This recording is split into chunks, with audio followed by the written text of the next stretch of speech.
Jemaah tabligh menjadi punca utama penyebaran COVID-19 di Malaysia.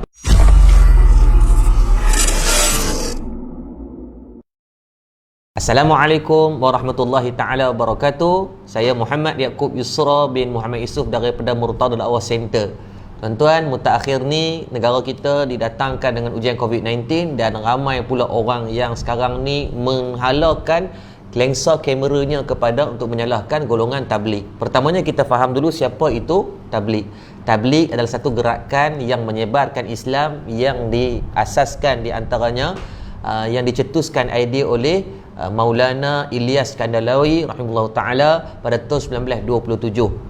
Dan di Malaysia secara rasmi pada 1950-an dibawa oleh golongan orang India Islam yang beragama Islam, dan masuk pada 1970-an orang Melayu Islam pun terlibat dengan jemaah gerakan tabligh.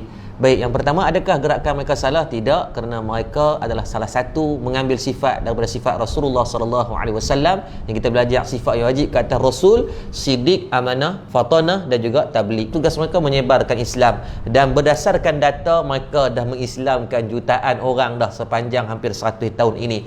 Kita yang duk kecam ni belum tentu lagi mengislamkan orang, dan malah dalam fasa sekarang kita duk sebarkan kadang-kadang fitnah dan fakta yang tak betul, bertakut rosak pula Islam kita. Dah tak islamkan orang, takut kita pula yang akidah yang bermasalah. Baik, kita bukan buat video ni untuk nak backup mereka, tapi bukan nak backup siapa-siapa, memenangkan siapa. Malah saya pun bukanlah orang yang terlibat secara langsung dengan tabligh, tapi kita nak bagi fakta agar terselamat kita semua, insya-Allah. Yang pertamanya, netizen mula kecam berkaitan perhimpunan yang dilaksanakan yang dinamakan Ijtima' Jot Khudama dan Ulama Malaysia pada 28 Februari hingga 2 Mac.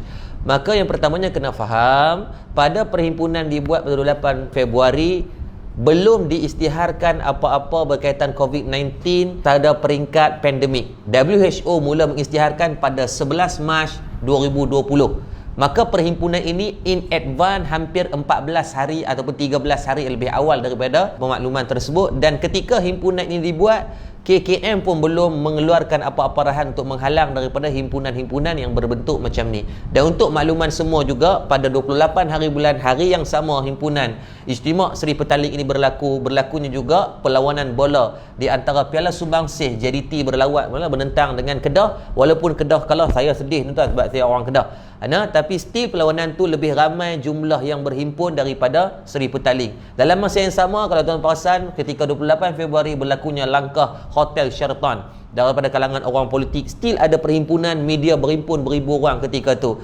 Maka hari ini bukan kita nak cari kesalahan, tetapi kalau betul kita nak membantu dalam mengekang, sepatutnya kita mencari himpunan-himpunan yang berlangsung selepas daripada 11 hari bulan 3, selepas WHO mengumumkan pandemik dan KKM keluarkan arahan tidak boleh berhimpun. Still, kalau kita tengok ada satu perhimpunan di Sarawak namanya Rumpun Silat Sarawak, lebih daripada 1000 orang berhimpun untuk guru silat dan peserta-peserta silat. Bukan salah pada silat, tapi salah pada perhimpunan.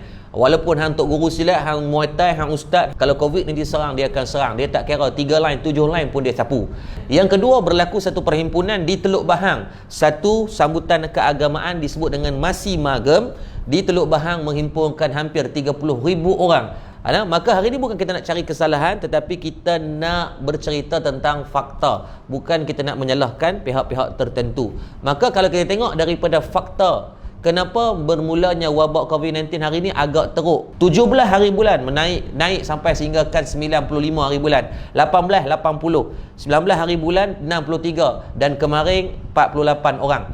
Tapi kalau kita tengok dari segi graf, Dr. Zulkifli Ahmad, bekas Menteri Kesihatan kita, di antaranya disebut kata daripada kluster tabligh dah mula berkurang, tetapi yang bahaya adalah kluster yang non tabligh yang dah mula meningkat naik, sehingga kan pada 20 Mac ada 82 orang yang positif.